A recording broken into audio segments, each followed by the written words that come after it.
Welcome back. I'm Gary Parr. And I'm Christine Williams. And you are listening to Fiber Talk, that twice weekly podcast for people who stab ground cloth. We're in a stabby kind of mood, are we? Oh boy, am I. Oh boy. I will say, I've heard from a couple of people in the past week encouraging us to have guests other than reproduction samplers and cross stitchers, and we've had quite a few lately, and trying to get other people in other stitching techniques, and working on it, folks. Trust me, trying to get as much variety as we can. If you have suggestions, and many have made suggestions, and believe me, I don't ignore them. I send something to everybody. So if you have suggestions, or if you are a designer or teacher or someone along those lines and you're interested in doing a podcast, it's quite all right to volunteer yourself. Yes, absolutely. Quite all right to do that. Matter of fact, Sunday's guest, Shana Brooke from SBT Stitches, she wrote to us and said, hey, if you're interested in talking to me, I'd love to do a show. Yep, we do. So yes, ma'am. Yeah, if you're interested, it's a lot of fun to do, and you don't have to do any prep. We just talk about what you do every day. So if you're interested, volunteer yourself. If you know people who would do them or you'd like to hear, let us know. Many have. I keep trying. You have to send out about 5 or 6 to get one. So yeah, please do. Please do. We'll take all the help. I'm frustrated. Well, I'm frustrated on many fronts today, but it's the way it goes. I followed the Nicola Parkman suggestion of buying an architect's tube to carry my scroll bars in. Okay. With linen on them. So yeah, I went. So what's the difference between an architect's tube and like the tube you would buy a poster in? Well, the architect tube that I bought, probably not much, but the architect tube I bought is 4 inches across, so I can put the scroll bars in and the 2 supporting things for my Millennium frame, with the linen on them. Oh, and not disposable. Like I'm thinking like something you would mail. Oh no, this is not disposable. This is plastic with screw-on lids and a strap to put over your shoulder. Okay. Mm-hmm. So I bought one at an art supply store, and it's one that telescopes so that because I have 2 lengths of scroll bars, and so I wanted one that I could make exactly the length of the scroll bar so they aren't bouncing up and down all the time. Mm-hmm.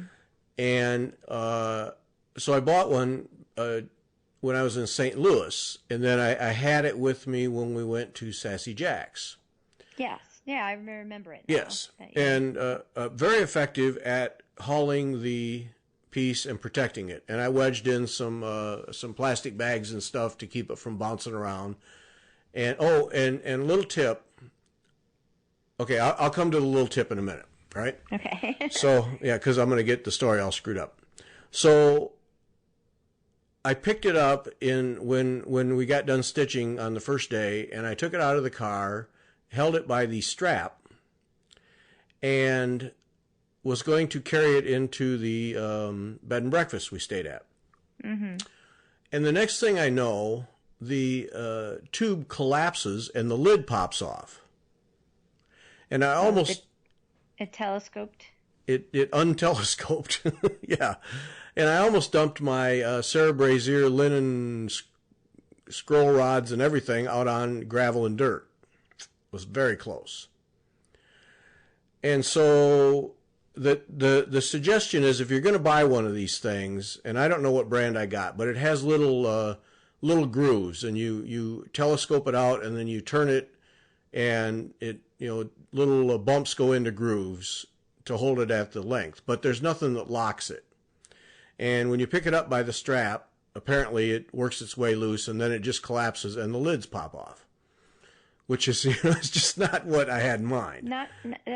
It didn't tube, is what you're saying. Right. So now I can't carry it by the strap, and I have to be very careful and gentle and hold it horizontally. And so I'm going to call the company. It was $20. It wasn't like it was a $2 thing. I'm going to call the company and see what I can do. But anyway, if you're buying one of those tubes, make sure it's going to stay at the length that you set it at, because mine doesn't, and I'm not happy about it. But it's an excellent idea. It really is. So just as a rescue, you have it now, and in case of nothing else, I'm thinking rescue tape. So remember the old silicone tape? If you use that to wrap around it so that it doesn't, because that rescue tape, what it is it's silicone tape, so it sticks to itself but doesn't really stick to other things. So it's really good for wrapping stuff. So you could make a loop of that, and it would sort of hold right at the point where it telescopes so that it wouldn't allow it to do so. Now that's worth a try, because my initial thought was, all right, I'm going to wrap duct tape around it. And it's like, oh, really? How tacky is that? Then you have to peel, right? If you want to make it a different length, you have to peel it. The rescue tape, you could just kind of fold it back, telescope it to where you want it, and then let it snap to where, back down again, and then it'll stay. That's an excellent idea. That's an excellent idea. I'm going to try that, because I do have some rescue tape. So good idea. Because I really it's an excellent device for hauling. It protects it, keeps it dry, all the things. But of course, the one I buy, and I thought I was getting a good one, but apparently not.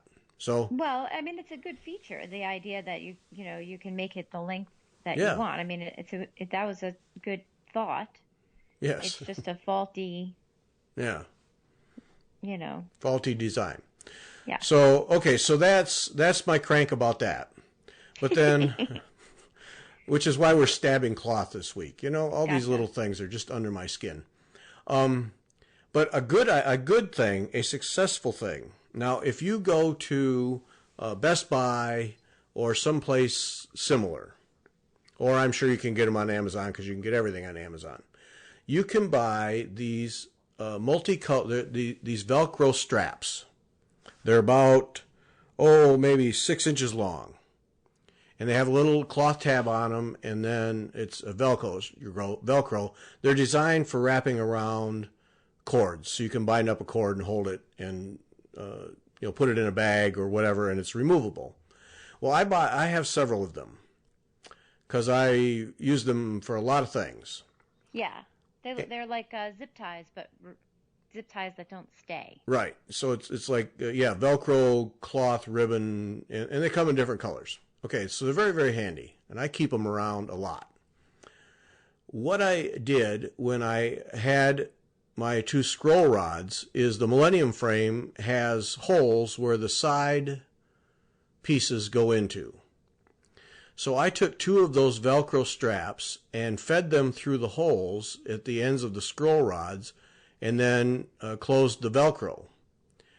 And that worked out great for holding the 2 scroll rods together and holding the linen so that it wouldn't get all wrinkly and get loose. Yeah. Mm-hmm. That worked terrific.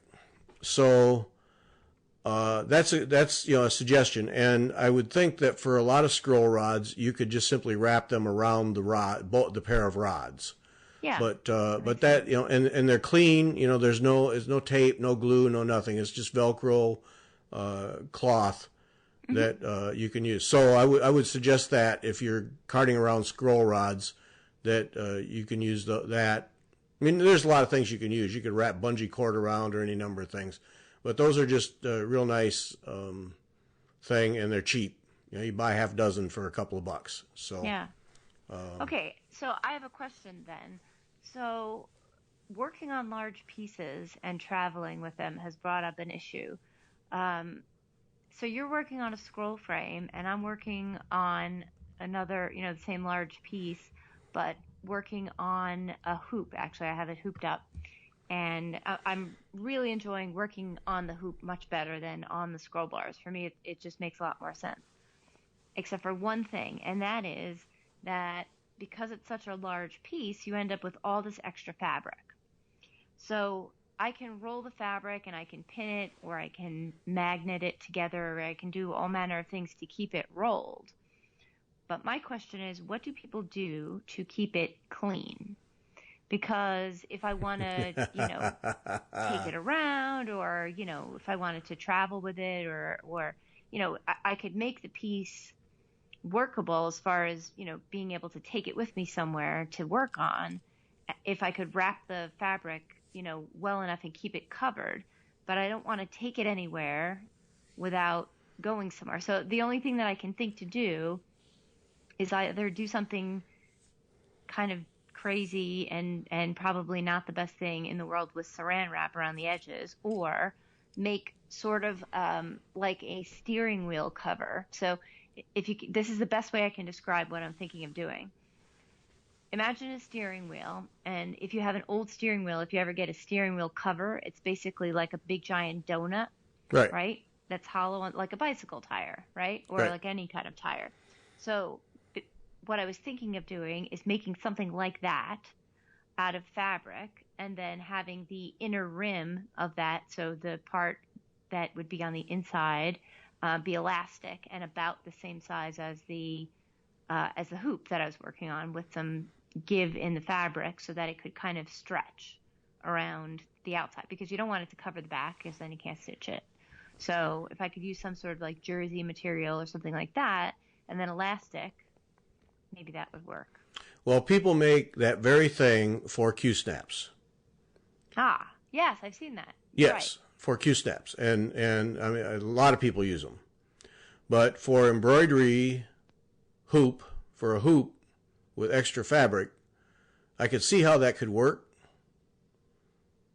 but it might be a little more cumbersome than the ones they make for Q-snaps. So, right. Well, but Q-snaps, you would encounter the same issue with this, where if you wanted to, the problem is not so much that, Q-snaps, if it's covering the edge of the Q-snap, you're assuming that the piece, if it's needlepoint or whatever it is about the same size as the Q-snap, right? Because you're not moving the frame around. Roughly, so imagine, yeah.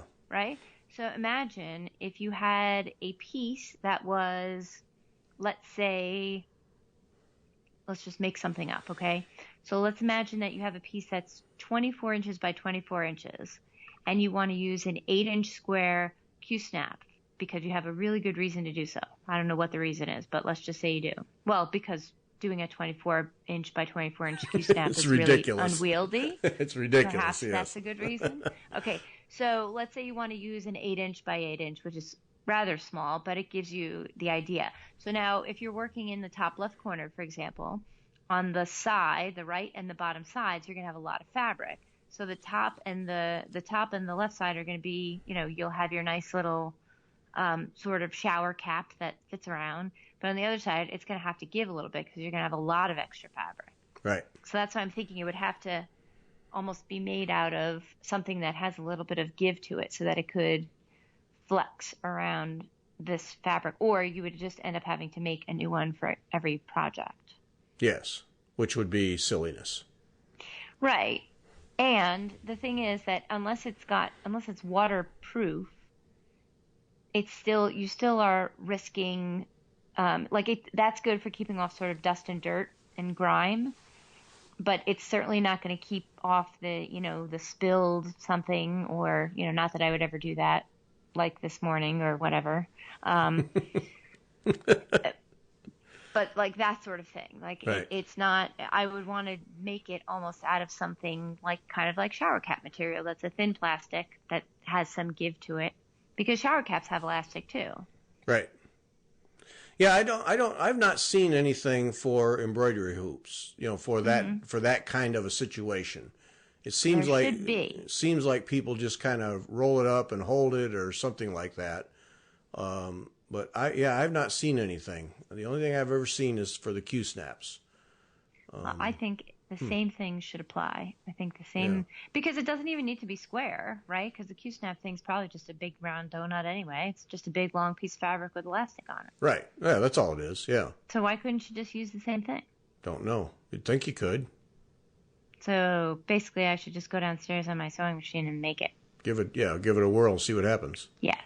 I'm sure someone will have a suggestion. Because see, the only thing, and that's why I'm bringing it up. Yeah, the only thing, other people do. The only thing I've seen the people I've seen on FlossTube, it seems like they just hold the cloth. But I know what you mean. Holding the cloth, at some point you're just getting your grimy hands on it all the time. Yeah, yeah. And and even if they're clean, you're just getting body oils are going to get on there no matter what. It's just in the way, if nothing else, Yeah. So I end up just rolling the fabric and pinning it, but it just becomes cumbersome, and it's asking for trouble. Yep. You're asking for something to snag or something. I will find a way to spill something Yes. or do something. So Right. I think for me, unless somebody, and that's why I brought it up, to see what other people do to protect the work that they're working on that's not in the hoop, because I really liked the idea that somebody had, and I forget where it came from.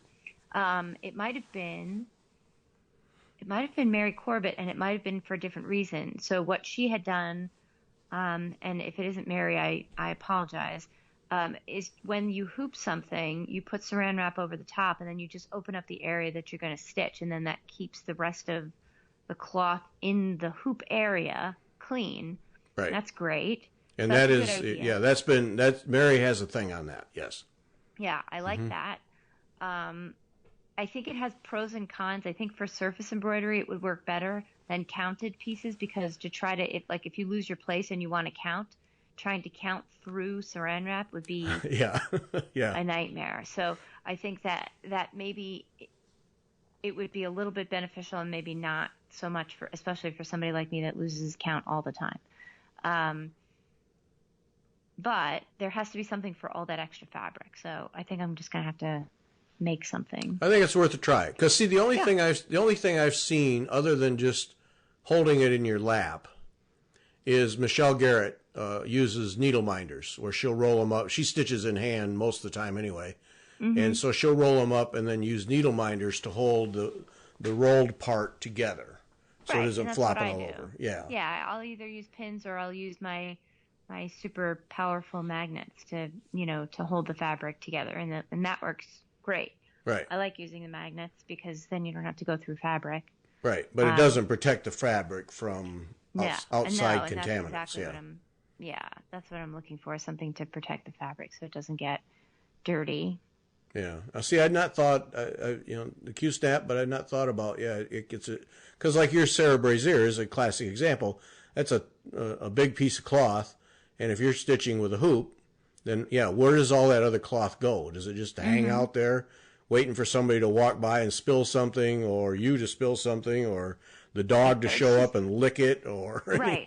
It's just unwieldy, if you could, if nothing else. So there's benefit to having... extra fabric in this fabric shower cap that I'm envisioning. But then I also can imagine there's also benefit to having it be a little bit tight too, because that would hold it, close to the hoop, so that the hoop becomes a little bit more easy to handle without having this, lump of fabric. Yeah. Okay. Well, there you have it. People will come up with ideas, I'm sure. Yeah. Or what they actually do won't be an idea. It's this is what I do. So yes.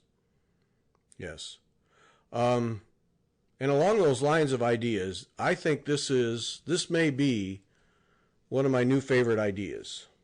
Okay. And I'm going to try it. So Angela Flannery Sawyer on Stitch Mania posted this and posted a picture, and I forgot to ask her if it was okay to use her picture. So I'll ask her and see if I can get it in at least the video and on the page. But anyway, okay, so let me start out. I have, for particularly cross-stitch, but samplers or anything, I have this thing, they've been around forever, a PACO, P-A-K-O needle organizer. And it's like an 8-inch long triangular plastic device.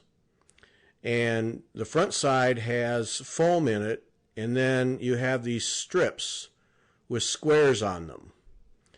And you mark the strip with the symbol for your chart. So if it's a blue thread, you mark a question mark because that's what's on the chart, and you mark it up. And so if you have multiple colors going, then you can thread needles and stick them in next to the symbol. And it's very handy and very helpful, particularly if you're just doing little motifs where you might use half a length of thread. Then you can just stick it in there and come back to it the next time you do it. Like Sarah Brazier, those little bees. You could do a little bee and then come back and do another one with the rest of the thread. Without having to go and wrap it back around a bobbin or something. Right. And then I have a little plastic bag that I just slip over it when I'm done stitching, and right over the needles, so the needles are right in there.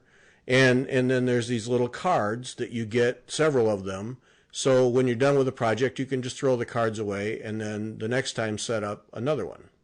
Mm-hmm. Okay. So when I get the border all established with Sarah Brazier, I'm going to break that thing out, and I'm going to set up a bunch of needles, because I always have a ton of needles for anything, because I'm just weird like that. So I'm just going to set up a bunch of needles with the different threads and stick them in there with the symbols, and then I'll be able to stitch right away without threading needles. Mm-hmm. But this from Angela Flannery Sawyer is a different approach, which I think is really worth trying, and I'm going to do it with the border, the X's that make up the fine border around Sarah Brazier that are just the one color. So I'm just gonna read so everybody gets it right, or so I get it right, not everybody else, but so I get it right. So I'm just gonna read. So what she does is she says, I hate threading needle every time I finish a thread. This is why I love single color stitching.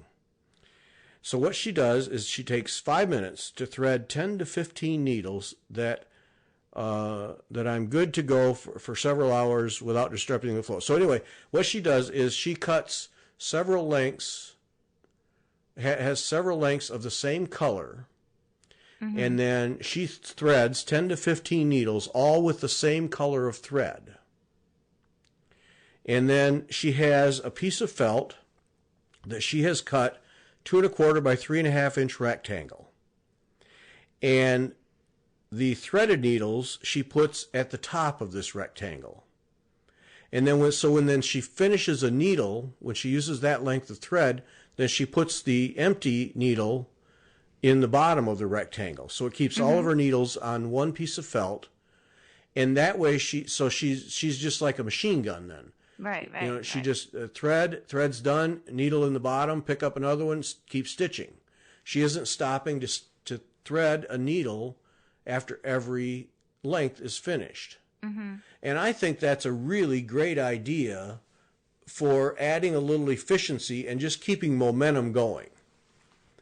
You're stitching, you're flying, there's a good TV or good audio book or fiber talk that you're listening to, and you have 15 needles, and you're going to do all one color for some time, and you just bang your way through, and they're all threaded. I thought that was a really good idea, because the Paco thing, it's set up so that you can do multiple colors and not. But this is set up where I'm doing one color a lot. And I just set myself up with a whole bunch of loaded needles and just keep going. Yeah, and it's funny. So I don't know that these things exist and these little things. So I'm finding that I do some of these things kind of the same way, just by accident. So with the brazier piece, or even other pieces that use a lot of, where you're going to be using a lot of one color, especially if you're using 6-stranded thread, what I've been doing is I'll have 2 needle minders, one on each side. Usually my left is the one that takes all the threaded needles, and the right is the one with the non-threaded needles. And so if I'm going to cut a length of thread, now I've got 6 strands, I'll separate all 6, thread all 6, and all 6 needles go on the left. And then I'll stitch one. When I'm done with it, throw the needle on the right. Then I go to thread number 2, and then just keep going that way. Because for me, it's the same thing. I don't like to stitch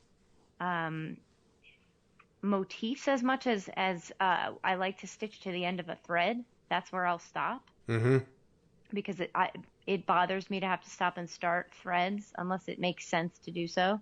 So if I can keep going with one thread, I will. So that's kind of what I've been doing. But that said, I was running into the trouble of exactly what you're saying, where you have multiple threads, multiple needles threaded with, half a thread.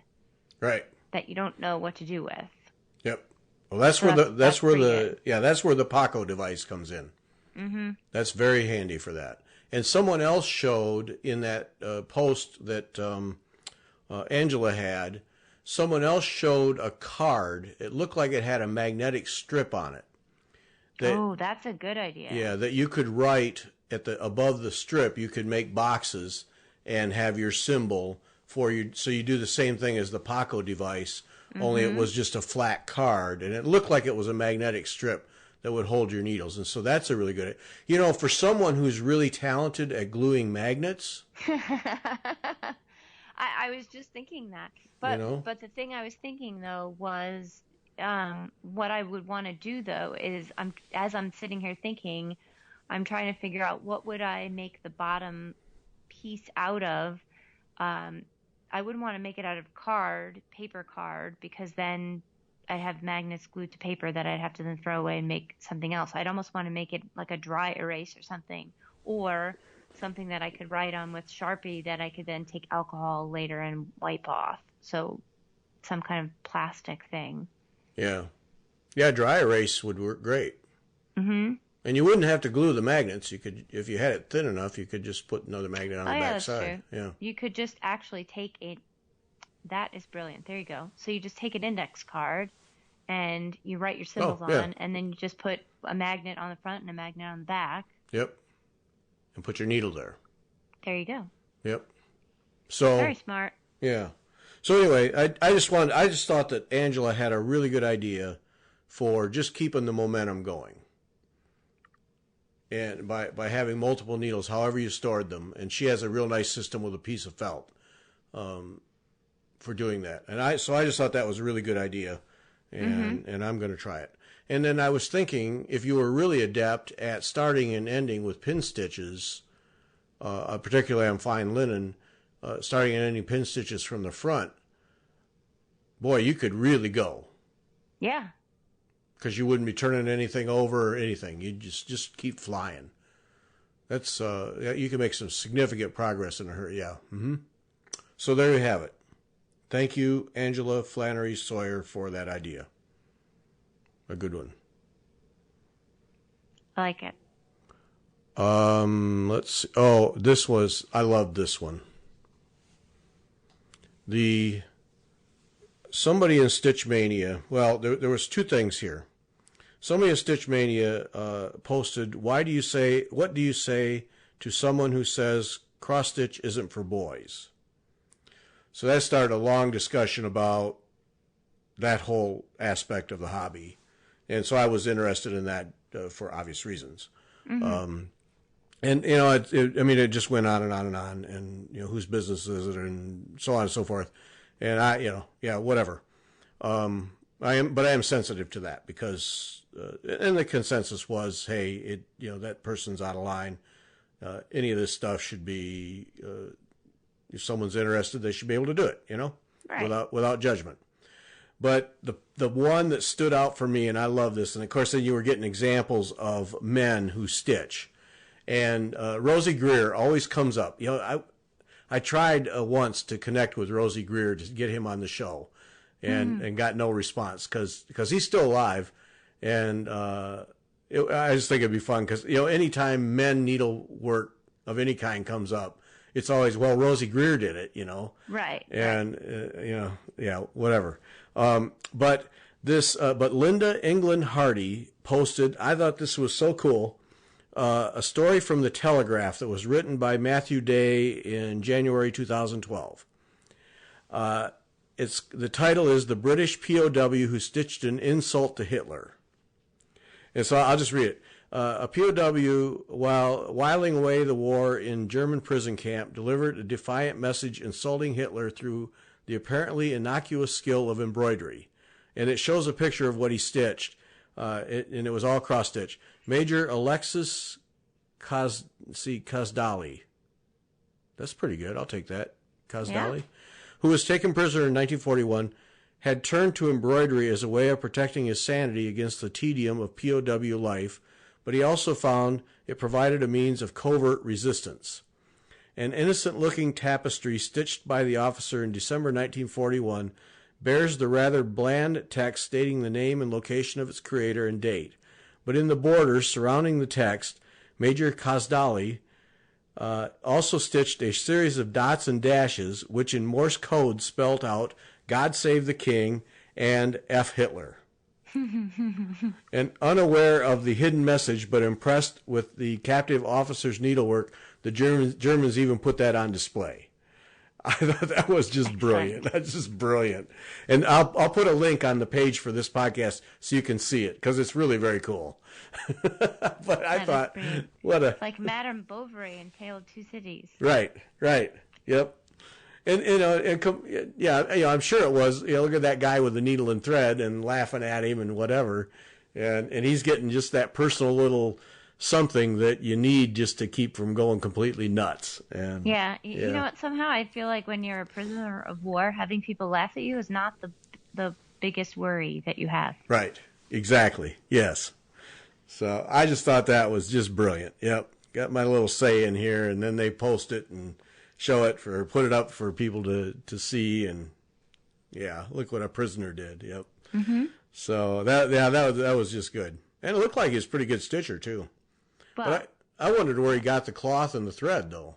Yeah, that was the thing that stood out to me, was that they would allow such a thing. But maybe it would just,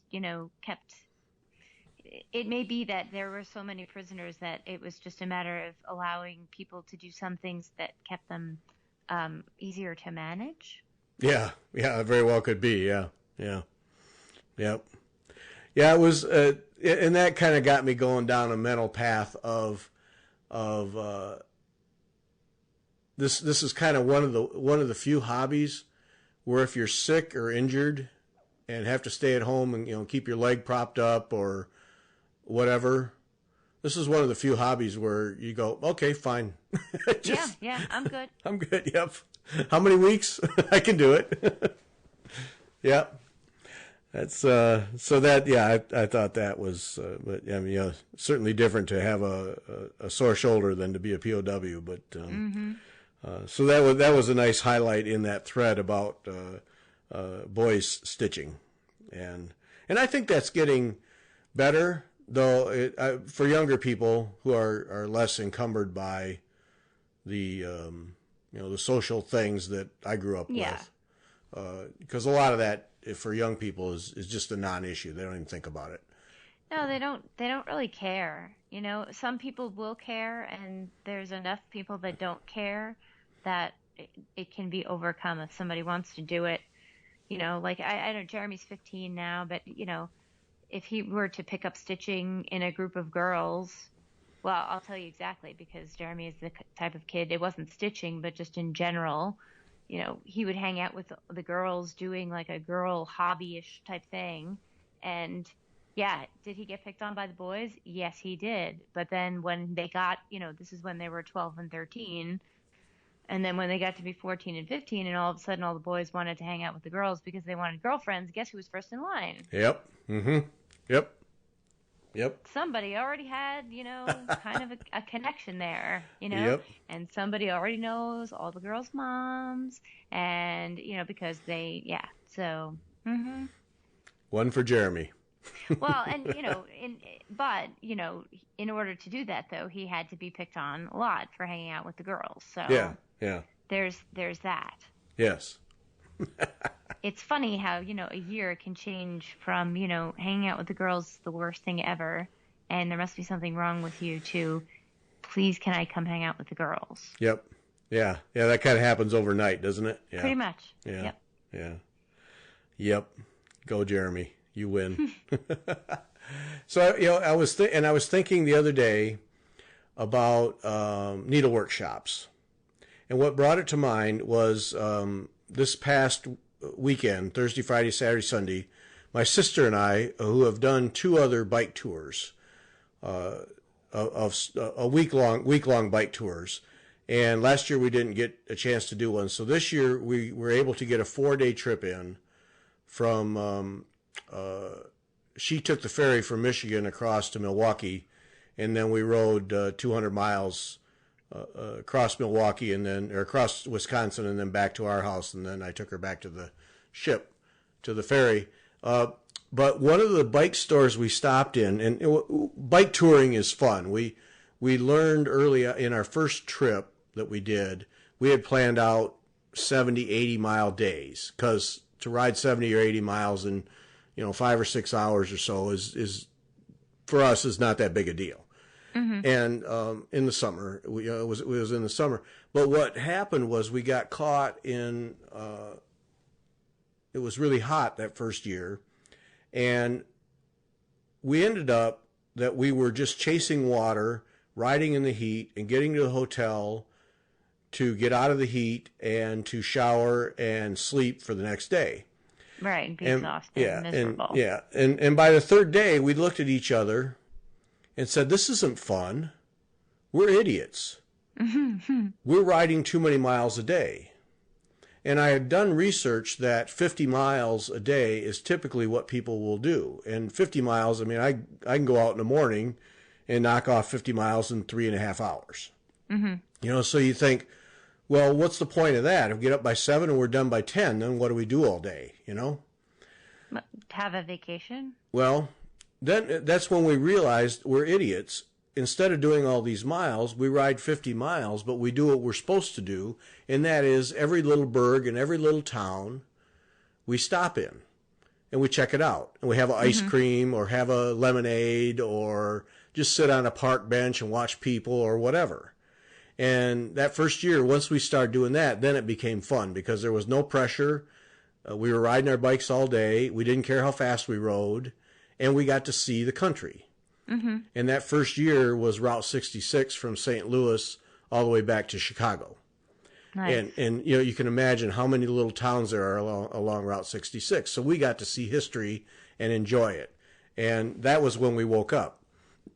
So now it's 50 to 60 miles is the target every day.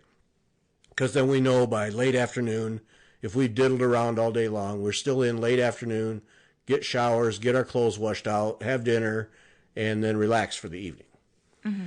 Well, one of the stops we made last weekend was at a bike shop, and this is a long way to go to get to my little short story, but sorry about that. We stopped at a bike shop in this little town in the middle of nowhere, halfway across Wisconsin. And we walked in, and we're cyclists, so we're curious about what they have and what a bike shop is doing in this little town.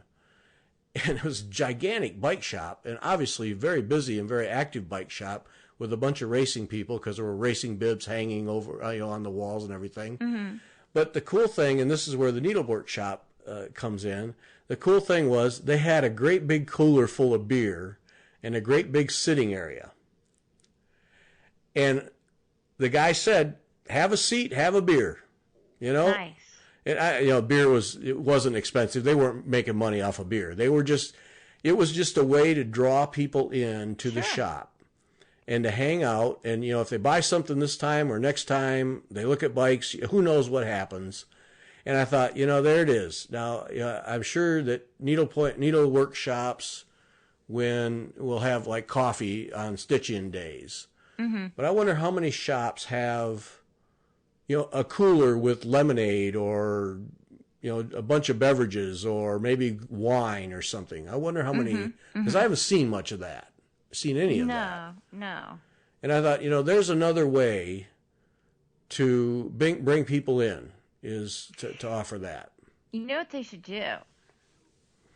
They should partner up with a wine store and do wine tasting. Oh, there you go. In the needlework shop. Yes. Well, that's what, was it Jessica from SBT Designs with her trunk shows? She goes around to different places. She doesn't have people come to a shop. She goes around with her things and has little events. Mm-hmm. And why not? Why not? Partner up with a wine store. Yeah. Have a wine tasting and stitching thing. Move your needlework around. Yeah. That would be fun. And clubs could do that too. Stitching guilds could do that too. This week we're meeting at thus and such, and they're going to have wine tasting or chocolate, Or just make sure that the wine is not on the same side as the stitching. That's Yes. Pro tip there. Yeah, pro tip from experience. Yes. But yeah, of course, there's always that risk that, but you can work that out. But, but I just thought that bike shop had just a really good idea. Because, there was a big seating area, and you could see that on some nights, I'm sure a bunch of cyclists would show up, or guys or women out for a ride. Let's stop at the shop and have a beer. Yeah. And rather than a bar, rather than a restaurant, we're stopping in the bike shop. Destination. Yeah. And it was right on the bike trail, right on a bike trail that went for miles and miles across Wisconsin. And I just thought that was brilliant. Really good move. Yep. And it wasn't just Budweiser. They had a big, they had a big cooler. They had craft beers. They had all kinds of stuff. Wow. Yeah. Yeah. It wasn't just come in and have a Schlitz or a Budweiser or a Pabst Blue Ribbon. It was come in and have some, some good beer. Yeah. And, I just offended half the population, but so I just thought that was brilliant. And then, I started having these thoughts about needle, because that was the other thing is then when we left and, we're riding on a bike trail across Wisconsin. So your mind just gets to wander. And I just got to thinking, wow, how cool would that be for needlework stores to do that kind of thing? Mm-hmm. Yep.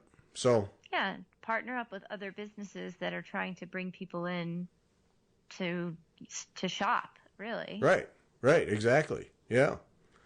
So there's my business tip of the week. Okay. Yeah.